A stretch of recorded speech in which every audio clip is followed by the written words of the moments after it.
Assalamualaikum warahmatullahi wabarakatuh. Nah, apa kabar adik-adik? Nah, perkenalkan nama saya adalah Muhammad Khairon, yaitu guru PPL yang ada di Sekolah Alam Avicenna.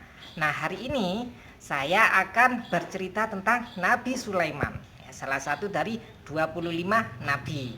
Nabi Sulaiman itu adalah nabi yang kerajaannya yang paling besar, ya. Dibandingkan dengan nabi-nabi yang lain, tidak ada sebesar kerajaannya Nabi Sulaiman. Kalau bisa diibaratkan, kerajaannya itu bisa satu dunia itu dikuasai oleh Nabi Sulaiman. Jadi dari bangsa jin, hewan, manusia, tumbuhan, semuanya itu tunduk pada kekuasaannya Nabi Sulaiman. Jadi waktu aku akan bercerita tentang bagaimanakah kerajaannya Nabi Sulaiman. Nah, waktu itu Nabi Sulaiman berada di kerajaannya, ya. Nah, jadi masih ngobrol-ngobrol sama menteri-menterinya atau anak buahnya. Kemudian Nabi Sulaiman menyuruh seluruhnya itu untuk kumpul. Nah, kalau kumpul itu pasti ada rapat, ya, rapat penting. Kalau namanya raja, jadi akan memimpin segala sesuatu yang penting itu, ya. Di semuanya dikumpulkan, mulai dari bangsa hewan, manusia, jin, semuanya itu dikumpulkan oleh Nabi Sulaiman. Nah, ketika berkumpul semua, kemudian di absen, karena ada absennya juga, ya, kayak di kelas-kelas itu juga. Nah, jadi mungkin kelas-kelas absennya itu mengikuti Nabi Sulaiman itu mungkin, ya. Waktu itu di absen oleh bawahannya juga. Ini hadir, kemudian terus di absen sampai burung hewan-hewan di absen. Nah, ketika itu ada satu burung yang tidak ada namanya itu, ya, tidak hadir, burung hudhud. Ditanya lagi, burung hudhud, kok nggak ada yang menyaut. Ini tidak hadir ini. Akhirnya Nabi Sulaiman waktu itu marah, ya, loh, ini rapat ini sudah saya ngomongkan sebelumnya, kenapa nggak hadir ini? Awas kalau nanti hadir akan saya sembelih, saya makan nanti itu. Nah, namanya burung kan bisa dimakan, ya. Itu. Kemudian setelah beberapa hari akhirnya burung hudhud itu datang. Datang akhirnya. Kemudian sama prajuritnya Nabi Sulaiman langsung ditangkap. Loh, ini burung hudhud yang kemarin nggak hadir ini, ayo kamu dicari raja. Ditangkap burung hudhudnya, diseret. Maaf, saya ada keperluan, jangan tangkap saya ingin menghadap Nabi Sulaiman. Ada hal penting yang saya bicarakan sama Raja Sulaiman. Nah, akhirnya burung hudhud dibawa ke hadapan Nabi Sulaiman. Nah, karena ini raja, tidak langsung memutuskan hukum mati, ya, tidak begitu, ya. Raja itu harus bijaksana. Maksudnya yaitu raja harus mengetahui apa alasannya burung hudhud kok tidak mengikuti rapat yang penting kemarin. Itu, ya. Jadi ditanyakan oleh Nabi Sulaiman, burung hudhud, apa alasanmu, kenapa kamu tidak hadir pada rapat yang kemarin? Oh, ya, sebelumnya ini keterangan sedikit, ya. Nabi Sulaiman ini karena raja di raja bisa berbicara bahasa hewan. Nggak tahu kalau misalnya dibunyikan seperti cucut gitu mungkin, ya, bahasanya itu, ya. Tetapi bahasa Nabi Sulaiman mengerti.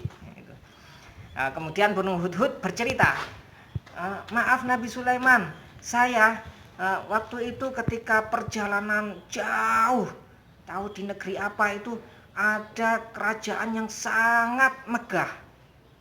Kemudian kerajaan itu dipimpin oleh ratu yang sangat cantik. Kalau sekarang itu, ya, artis ibu kota itu kalah semua itu, ya. Jadi kecantikannya itu sangat luar biasa. Dan ratunya itu sangat disayangkan sekali, tidak menyembah Allah.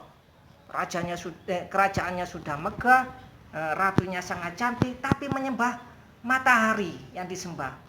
Akhirnya si Raja Sulaiman, baik, di manakah kerajaan itu?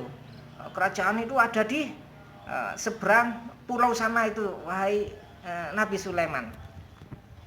Setelah itu Nabi Sulaiman langsung mengumpulkan bala pasukannya. Pasukan berkumpul. Seketika itu langsung berkumpul semua, baik dari hewan, jin, manusia, berkumpul semua. Kemudian Nabi Sulaiman mengatakan, kasih tahu pada ratu yang ada di sana itu, suruh menyembah Allah, kalau tidak saya akan musnahkan itu kerajaan. Akhirnya jin yang diperintahkan oleh Nabi Sulaiman langsung terbang ke istana ratu tersebut. Wus, namanya jin ya, bisa terbang, bisa menghilang, langsung celing itu. Tiba-tiba langsung ada di kerajaan Ratu Bilqis.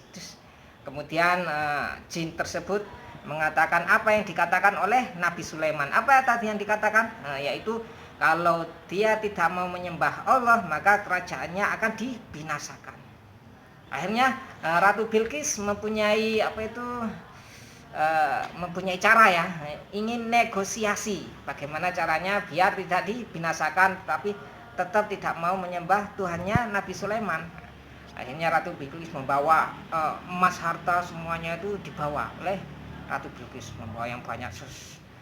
Ketika dalam perjalanan itu sudah dimata-matai oleh jinnya Nabi Sulaiman ya. Jadi Ratu Bilqis saat perjalanan dimata-matai, ini sudah membawa harta yang banyak, ini lapor pada Nabi Sulaiman.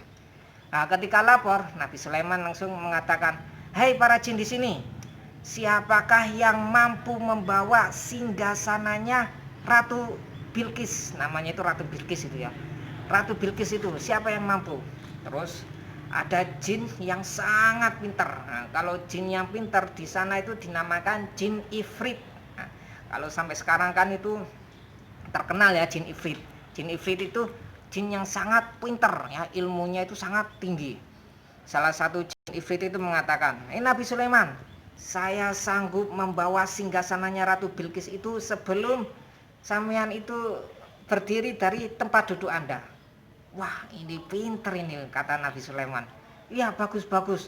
Terus ada lagi yang mengacungkan tangan. Nabi Sulaiman, saya bisa memindahkan itu kerajaan sebelum sampean berkedip. Wah, ini lebih cepat lagi nih. Sebelum berkedip langsung pindah.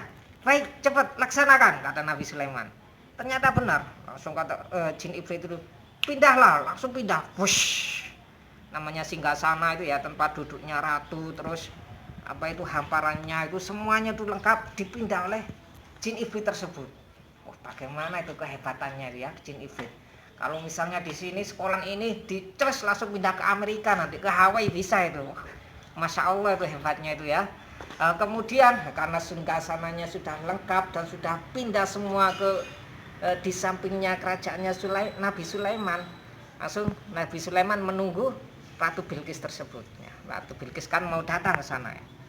Ketika itu Ratu Bilqis datang dengan membawa harta yang banyak itu ya, dengan rombongannya pakai unta itu ya mungkin ya. Duduk, wah gitu untanya ya. Kemudian sesampainya di kerajaan Nabi Sulaiman, ternyata kerajaannya itu begitu megah. Namanya megah ya. Ratu Bilqis sama pengikutnya cuma bisa lihat sama geleng-geleng kepala. Mungkin kalau diilustrasikan seperti ini ya, sambil mulutnya menganga. Gitu mungkin ya. Karena saking megahnya itu. Sampai tola-tole ke kanan ke kiri. Ini istana istana malaikat ini ya, sangat megah sekali. Terus ketika berjalan satu langkah, dua langkah, tiga langkah, banyak bagian-bagian istananya yang agak hilang-hilang. Itu memang disengaja oleh Nabi Sulaiman ya. Waduh, ini nanti dikiranya harta saya mengambil dari bagian istana yang hilang ini nanti. Ayo ditutupi yang hilang. Takutnya nanti saya dikira mengambil harta ini. Hartanya dari sini, nanti ditutupi semua. Ketika hampir sampai di pintu masuk kerajaan Nabi Sulaiman, hartanya ludes dan habis. Karena untuk menutupi jalan-jalan yang jalannya itu terbuat dari emas mungkin ya, emas permata itu. Hartanya sudah habis. Waduh, bingung ini Ratu Bilqis. Bagaimana ini? Saya niatnya mau negosiasi tapi harta saya sudah hilang semua ini. Saya kalah kaya. Kemudian mau pulang itu rencananya Ratu Bilqis itu ya. Tetapi sama prajuritnya, Anda Ratu Bilqis, silakan masuk. Kamu sudah ditunggu oleh Nabi Sulaiman. Kok tahu? Bingung itu Ratu Bilqis. Akhirnya masuk, dibukakan pintu. Ketika dibukakan pintu, terus ketika masuk ruangannya itu sangat mewah sekali. Dilihat seperti ada air yang mengalir di lantainya itu. Kemudian karena takut basah, si Ratu Bilqis itu roknya itu diangkat sedikit biar nggak basah ya. Sambil melangkah diangkat sedikit. Ternyata nggak basah. Walhasil usut punya usut, lantainya itu terbuat dari kaca yang sangat bening sekali. Di bawah lantainya itu ada air yang mengalir sehingga dikiranya itu air saja yang nggak ada kacanya, sehingga diangkat. Masya Allah ya, di lantainya itu terbuat dari kaca yang nggak bisa pecah itu kacanya itu. Katanya tebelnya berapa mili ya, nggak tahu saya. Nah, ketika itu langsung Nabi Sulaiman ada di hadapannya. Ratu Bilqis, majulah kamu. Nah, terus Ratu Bilqis agak takut ini ya, karena raja diraja ini sangat kekayaannya sangat tinggi. Kamu sudah tahu kekayaan saya, kekuasaan saya seperti apa, kamu sudah melihatnya. Sekarang apakah kamu tetap menyembah Tuhanmu yang gak bisa ngasih apa-apa itu, atau menyembah Tuhan saya yang memberi saya segalanya ini? Hanya Ratu Bilqis ragu-ragu. Waduh, bener ya, ini Tuhannya Nabi Sulaiman ini lebih hebat daripada Tuhan saya ini. Terus belum habis kagetnya, Nabi Sulaiman mengatakan, "Hei Ratu Bilqis, lihatlah, duduklah di sana. Mungkin kamu mengenal tempat duduk itu." Akhirnya Ratu Bilqis menoleh di sampingnya Raja Sulaiman, kaget. Wah, ini seperti singgasana saya yang di sana. Bagaimana ada di sini? Terus kemudian Nabi Sulaiman mengatakan, "Itu memang milikmu. Dan siapa yang menaruh di sana? Semuanya itu adalah karena kehendak Tuhan saya." Mulai kagum akhirnya.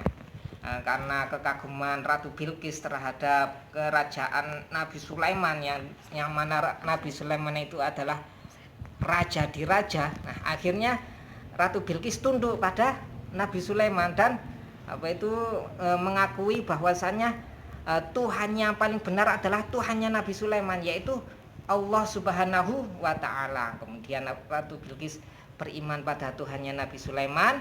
Akhirnya Nabi Sulaiman, karena Ratu Bilqis ini adalah sangat cantik sekali, diperistri sama Nabi Sulaiman. Nah, begitulah ya, akhirnya yang sangat bahagia, akhirnya menikah ya, seperti di cerita kartun itu ya, menikah bahagia selama lamanya. Itulah kisah Nabi Sulaiman. Nah, terima kasih adik-adik, mungkin kisah ini bisa menginspirasi kita semua ya, bahwasanya kita walaupun kaya tidak perlu sombong ya. Di balik kekayaan pasti ada yang lebih kaya lagi. Ya, dari saya terima kasih. Wassalamualaikum warahmatullahi wabarakatuh. Dadah adik-adik.